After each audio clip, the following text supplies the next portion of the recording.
जय हिंद दोस्तों। आप सभी का मेरे इस YouTube चैनल पे एक बार फिर से हार्दिक स्वागत है। दोस्तों, जैसा कि आपको पता है कि आपका एसएससी सीपीओ का टीयर 2 जो है वो अब बहुत पास आ चुका है। 5-6 दिन बस आपके पास बचे हैं। 2 तारीख से आपका 2 मई से आपका जो है वो पेपर स्टार्ट है।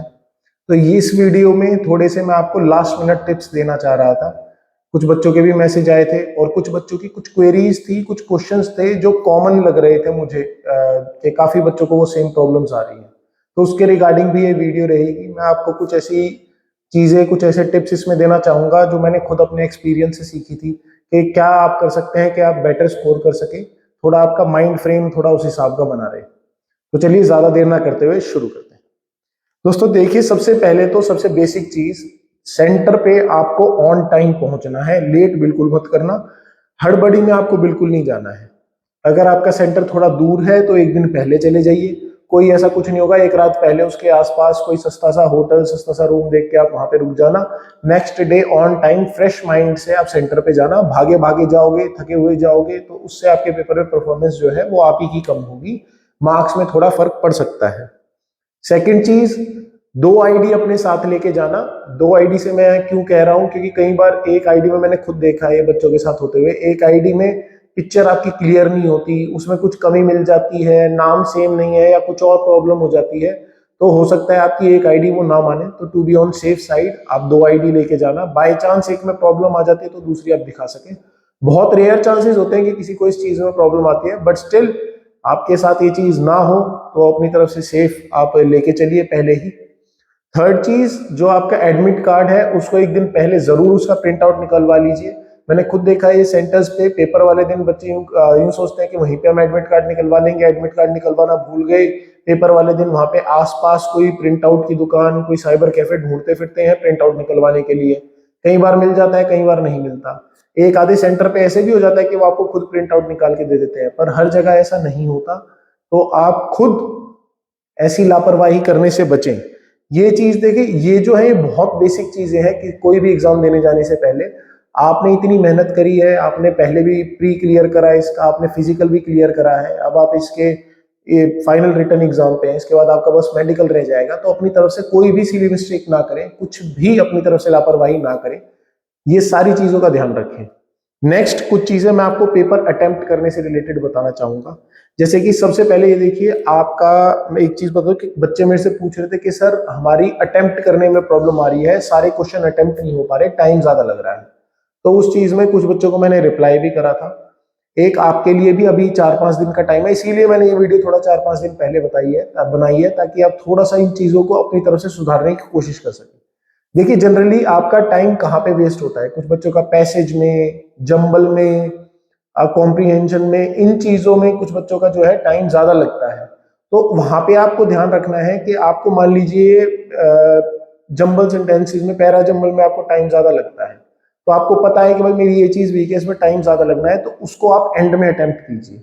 इतने दिनों से आप मॉक टेस्ट दे रहे हैं तो आपको ये चीज कहीं ना कहीं पता लग चुकी होगी कि आपकी चीज वीक क्या है, कहाँ पे आपका टाइम ज्यादा लग रहा है। उन चीजों को एंड के लिए बचा लीजिए। जैसे देखिए, पैसेज में मान लीजिए कई बार क्वेश्चन इस तरीके से आते हैं कि टोन ऑफ पैसेज क्या है, राइटर पैसेज में क्या कहना चाहता है, एक पर्टिकुलर टाइटल आप पैसेज को दे दीजिए, इस टाइप के भी क्वेश्चन आ जाते हैं। तो इनके लिए क्या आपको पूरा का पूरा पैसेज पढ़ना पड़ता है, अच्छे से समझना पड़ता है उसको, तब जाके आप इस क्वेश्चन को कहीं ना कहीं अटेम्प्ट कर पाते हैं। थोड़ा टाइम टेकिंग ये क्वेश्चंस हो जाते हैं। इन क्वेश्चंस को मैं कहूंगा कि शुरू में आप अटेम्प्ट ना करें, इनको स्किप कर दीजिए। पैसेज अगर आपको लग रहा है कि थोड़ा लेंदी है, आपको टाइम ज्यादा लगेगा, उसको स्टार्टिंग में स्किप कर दीजिए। आप अपना बाकी का पेपर अटेम्प्ट कीजिए और एंड में उस पैसेज पे आइए। कहीं ऐसा ना हो कि 1-2 क्वेश्चन के चक्कर में आपके 5-10 क्वेश्चन, कोई इजी क्वेश्चन ऐसे ना रह जाए जो आपके शॉर्ट शॉर्ट कंफर्म ठीक होने हैं और इन 1-2 क्वेश्चन के पीछे वो रह जाए। तो पहले उन्हें अटेम्प्ट कीजिए, एंड में आप जो है अपना पैसेज अटेम्प्ट कर सकते हैं। नेक्स्ट, आपने जो देखिए पेपर मान लीजिए डिफिकल्ट आ जाता है, लेंदी आ जाता है, तो उसमें परेशान मत होना पेपर में बिल्कुल भी। अपना पेशेंस रखना, शांत रहना, आपको बिल्कुल भी टेंशन में नहीं आना है, क्योंकि अगर पेपर लेंदी आ रहा है या मुश्किल आ रहा है तो सबके लिए सेम है लेवल। अकेले आपके लिए लेंदी नहीं है, अकेले आपके लिए मुश्किल नहीं है, सबके लिए पेपर सेम लेवल का आएगा। तो उस चीज की भी चिंता आप मत करना। अपना अटेम्प्ट ध्यान से करना। मॉक्स आप दे चुके हो, प्रिपरेशन आप अपनी कर चुके हो, तो उस पे कॉन्फिडेंट रहिए, अपनी प्रिपरेशन पे आप कॉन्फिडेंस रखिए। जितना भी आप परेशान होंगे, जितना आप नर्वस होंगे, उससे आपको ही नुकसान होगा, नर्वसनेस से कोई फायदा नहीं होगा। थोड़ा बहुत नर्वस देखो हर कोई होता है, बट स्टिल इतना ज्यादा आपको घबराना नहीं है पेपर से, अच्छे से अटेम्प्ट देना टेंशन फ्री होके।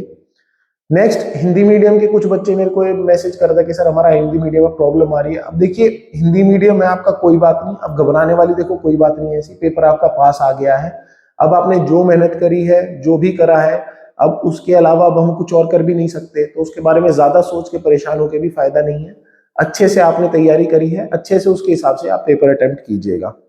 मॉक्स में आप लोगों के जितने भी, देखिए मैंने खुद ही एक्सपीरियंस करा है, बाकी बच्चों से भी आप पूछेंगे जिन्होंने मॉक्स अटेम्प्ट करे, प्रीवियस ईयर अटेम्प्ट करे, देखिए मॉक्स में या प्रीवियस ईयर में आपके जितने भी मार्क्स आ रहे हैं ना, उससे कहीं ना कहीं आप बेटर ही स्कोर करेंगे पेपर पे। आपके मान लीजिए 160 170 आ रहे हैं, तो 5-10 नंबर तो आप बढ़ा के लेके चलिए, पेपर में 5-10 का तो इंक्रीज बहुत इजीली हो ही जाता है। आप इजीली 180 185 भी स्कोर कर सकते हैं, ये आपके ऊपर डिपेंड करता है वहां पे आप कितने शांत होके, कितने फ्री माइंड होके, चिल होके आप कितना पेपर देते हैं, तो उस चीज का आप स्पेशली ध्यान रखिएगा।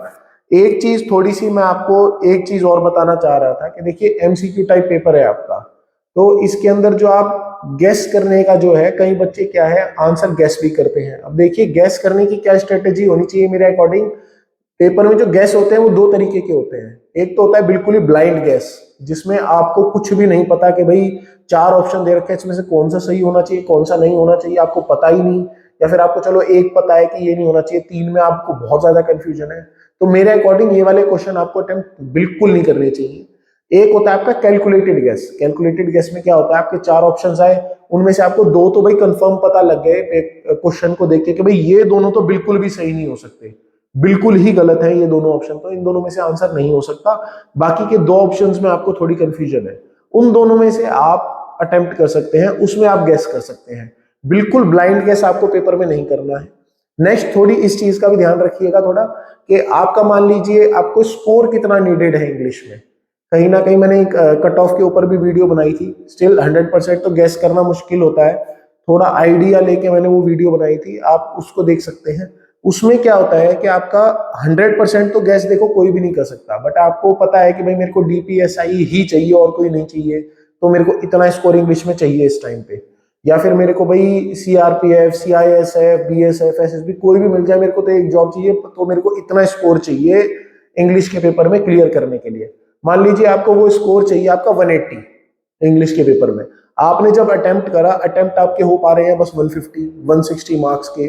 अब 150 160 मार्क्स के अटेम्प्ट हो पा रहे हैं, 180 आने का तो कोई चांस ही नहीं है, आपको पता है कि 100% आपको फेल होना ही होना है, तो फिर आप वहां पे थोड़ा गैस भी मार सकते हैं, क्योंकि जब फेल होना ही है तो बेटर है कि थोड़ा बहुत गैस करके देख ले, क्या पता नंबर थोड़े इंप्रूव हो जाए। बट ये चीज देखिए, ये बहुत रिस्की चीज होती है, मैं नहीं कहूंगा कि हर कोई आप में से इसको अटेम्प्ट करे, बट अगर बिल्कुल ही कुछ नहीं है, कोई ऑप्शन ही नहीं बचा, आपको पता है कि भाई 100% फेल हो जाएंगे, तो आप ये चीज कर सकते हैं। बट मैं कहूंगा कि ये बिल्कुल ही लास्ट रिजॉर्ट है, कोशिश कीजिएगा ऐसा ना करें।